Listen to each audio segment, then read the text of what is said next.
10 of the best men's fragrances ever created, at least for me. So it's going to vary from person to person depending on what you like, obviously, and what you're into and what you look for in a fragrance. But for me, these 10 right here hit the nail on the head. They were able to capture something magical in their own way in each of these that makes them just absolutely mind-blowing for me. I love these fragrances. I think they're all fantastic. They're ones that I like to reach for and wear all the time. So we've got a nice mix of designer and niche, fresh and sweet. So no matter who's watching this video, you'll be able to find something that you would also like as well. And I will link all of these up down below in the description so you can check them out. Also, I will link the Fragrance Net 37% off code down below as well.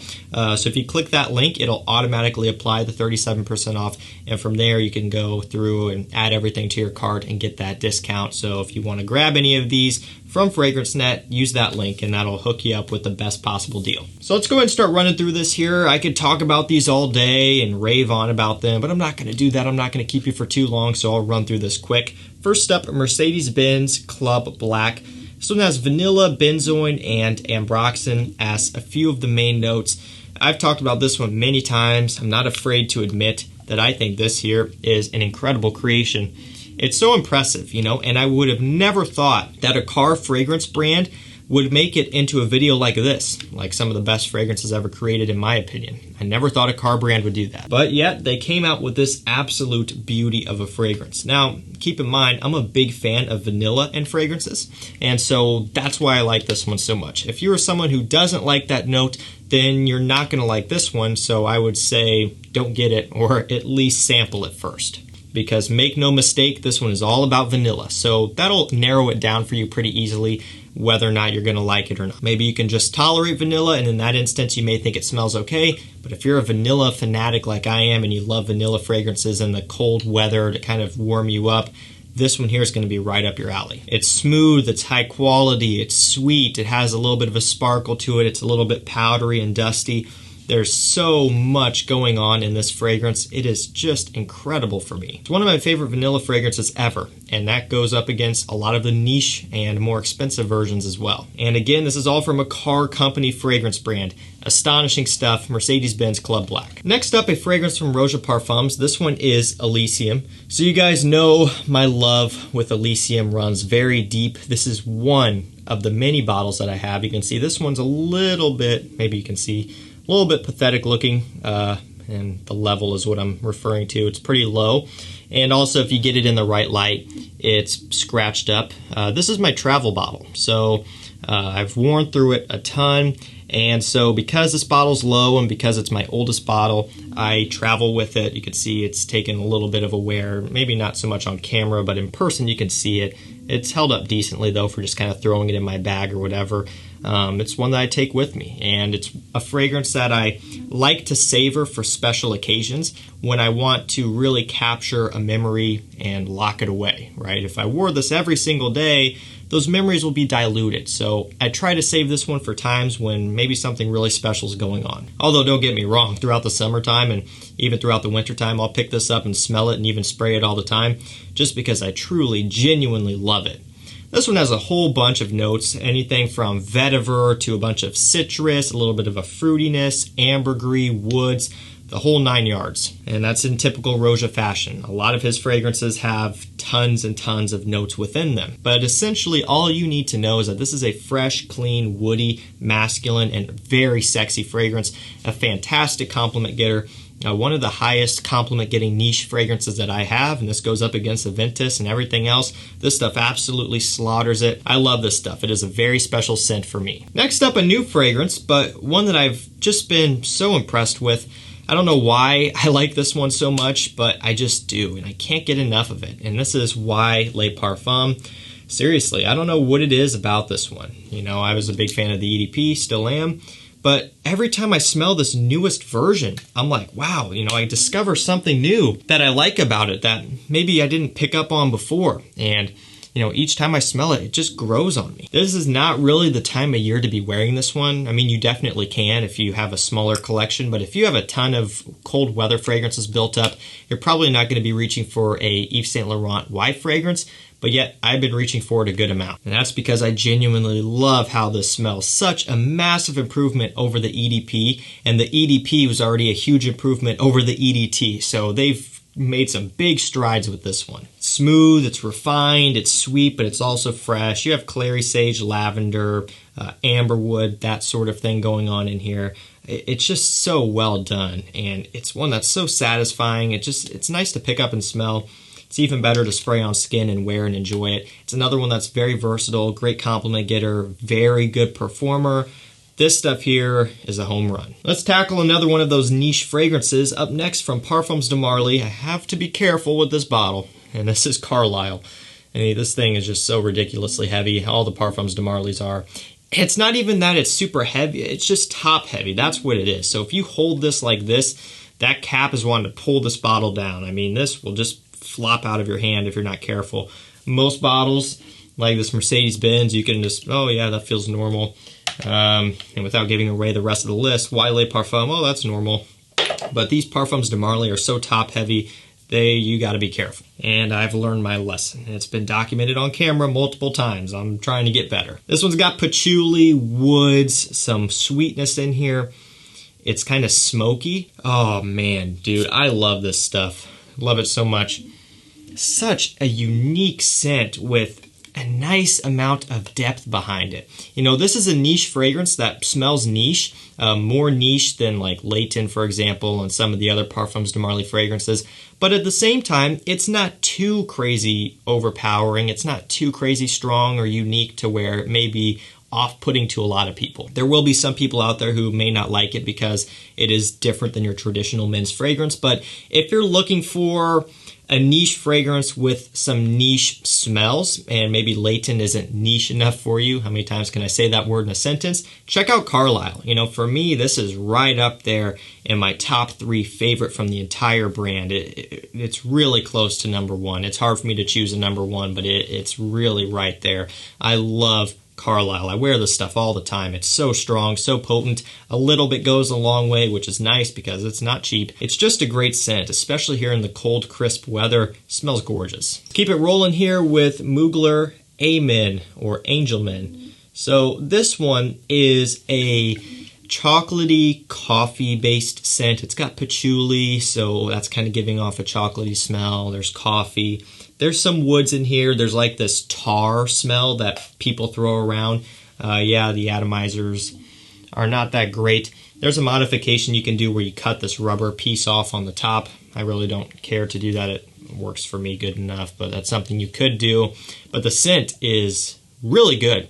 Not for everybody. This is definitely one that's a bit more polarizing just because of how it comes across. This is not your typical men's designer fragrance. At the end of the day, it is a designer release, and so it really throws a lot of people off. For me, I think it's great. I love it. You know, it kind of smells like Killian Intoxicated, which is a coffee cardamom-based scent, although this one is at a fraction of the price. There are differences. That's not like exact here, but definitely more similar than not. So if you have a sweet tooth, if you have kind of a tolerance for fragrances that are going to be a bit different and something that will have you standing out in one way or another, check out Angel Men. This one can be picked up for a pretty good price on discounters, and it's one of the Terry Mugler fragrances that you can actually get easily without spending a bunch of money. Stuff like Pure Malt, Pure Havane, all of those ones are getting harder to find. I think Fragrance Net does have Pure Havane, but it's like 120 bucks, which is getting up there. This one is not nearly that expensive. Pure Malt is always in stock, out of stock. A lot of their stuff is just getting hard to find, whatever, but this one is one that you can still get, and I highly recommend it. Next up, a fragrance from the almighty Chanel. Had to put this one in here. You know, it may seem like a basic offering or a basic choice, but it's one that I truly do have a massive love for. You know, this fragrance here is very special to me as well, and I probably could have put a few different ones from Chanel, anything from Platinum Egoiste to Allure Homme Sport to Allure Homme Sport Extreme. I love the whole Allure Homme line. I love Platinum Egoiste, but at the end of the day, I wanted to include this one and give it some love because for me, I love it so much. Bleu de Chanel Parfum. Yeah, a blue fragrance. And this line would be considered like one of the most basic bro fragrances ever at this point, Bleu de Chanel. But I'll tell you what, I still love how it smells. Out of everything that I have, out of everything that I've smelled, still one of the greatest smells for me. Now keep in mind we are also talking the Parfum here, which is my preference out of everything. You know, this one has that lemon zest. It's got a whole bunch of woods, like a sandalwood in here. A little bit of a smokiness, but you'll find that the Parfum is just a bit more creamy and a bit more sweet. Still fresh, but just kind of toned back a little bit, bringing some woods to the forefront a bit more. I really enjoy this one a lot. It's one that's so satisfying to wear. It's one that I like to spray on a lot. You know, it's never going to be a beast mode scent. None of the Bleu de Chanel's really are meant to be that way. It's more of a refined scent, you know, kind of a gentleman's scent. It comes across that way. So I really enjoy it for that. If I don't want to offend anyone, you know, if I'm going to be in a car or something for a long period of time with other people and I don't want to be that annoying person that's clogging up the whole car with their scent, this is what I like to wear. You know, it's a great road trip scent. It's a great day-to-day fragrance where you want to be kind of respectful of people's noses, right? Not be blowing people's nose out. This is kind of what I go for. A fragrance that for me, it's just a guilty pleasure. Love how it smells. It's another one that sits on my shelf and I just come around and smell it and I'm like, oh yeah, this is good stuff. Not cheap, but is good stuff. So up next we have a Creed fragrance. Of course, Creed is Creed. I had to put something in here for Creed. It's a niche brand that, while I may feel different about it now, is responsible for getting me into niche fragrances and to some extent, I guess, kind of keeping me interested in fragrances in general. It's by far the brand, at least on the niche side and probably the designer side, that I own the most fragrances of. I have a lot of Creeds and I was just collecting them for a while. And so, you know, it's a fun brand to collect. You may not agree with their pricing. I don't agree with it. They just have some stuff that's kind of weird with the formulations and everything, batch variations, but it is what it is. I still have some love for some of their fragrances out there. This is one of them, and it's Creed Aventus Cologne.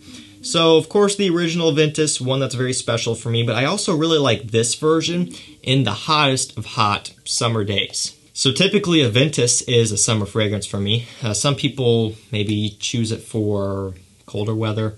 I've always thought of Aventus as a summer scent, but there is some times where when it's super hot and very humid, maybe I would want something a bit lighter because Aventus does have a good amount of woody depth to it. And in that instance, that's when I choose Aventus Cologne. So it has a nice creamy orange up top, and then with that Aventus birch woody DNA, it smells a little bit, actually quite a bit like you were to combine Aventus and Chanel Allure Homme Sport / Versace Pour Homme. That's what this is in a nutshell, essentially, and a lot of people agree. So you could probably get away with combining Aventus and that fragrance to get you close to Aventus Cologne, but there are still going to be some differences as well. But if you wanted to go on a budget, that's one way you could do it. To me, this is still incredible. I love that creaminess that's in here. You know, you may think that this would go in the opposite direction, talking about a creaminess and then wearing it in the warm weather, but I find that it works really well and that does balance out. It's a lighter, fresher, more bright, citrusy version of Creed Aventus. If that sounds like it's up your alley, then you're going to like this one, no questions asked. For me, I love it. Running down to the end here, up next we have ADG Profumo, another one that probably is on the more basic side, but you know, for me it's another one that's very special, another one that brings back a ton of memories. It's a fragrance that really got me hooked big time into collecting. You know, it's one that ticks off all the boxes for me, and that's how all of these are here, from the performance to the quality to the scent to the usability and versatility to the compliment factor. It just does all of that to my standards, to how I like it done. And so that's why I enjoy it so much. You know, it's that fresh ADG with the smokiness, with the woodiness. It's more refined, it's more mature, it's more appropriate for an evening out. It smells like a summer night on the beach. I've been saying that for years now. It still does to me. I think it's great stuff. I love how it smells, and it's one that I will always have a bottle of, even if they discontinue it. Trust me, I will always have a bottle, and I will always smell it, wear it, and enjoy it, because for me, it just works. Second to last fragrance, Dolce & Gabbana The One Royal Night. So, of course, I love the original, but I also really like this one. This essentially takes that original DNA, the EDT EDP, strips back the tobacco, amps up the sandalwood, and makes it stronger. That's what it is. So for everyone complaining about the performance of the One EDT EDP, this would be your ticket to a strong performer, but without the tobacco. The tobacco definitely makes the fragrance what it is. But you know what? This still is really, really satisfying. Very sexy, very creamy, and in a way it might be a bit more appropriate for a real close encounter if you're with someone who doesn't like tobacco and maybe it makes it too harsh. And one thing you could do to improve the performance of Dolce & Gabbana The One EDT EDP is to spray this on as your base layer and then do a shot or two of the original over to give you that tobacco, and then you'll be getting the long-lasting performance from this one. Again, that tobacco will wear off at some point and you'll be just left with this, but that's something you could do as well. I love it. I got a 5-ounce bottle here and I'm so glad that I did. It's a great scent. It's one that I do reach for sometimes over the original if I just want something a little bit different. And last up for this one, we have Guerlain L'Homme Ideal Extreme. So this stuff here is just so remarkable. The plum, tobacco, almond mixture is great. It's fruity, it's sweet, it's sexy, it's inviting. It's another wintertime beast mode fragrance.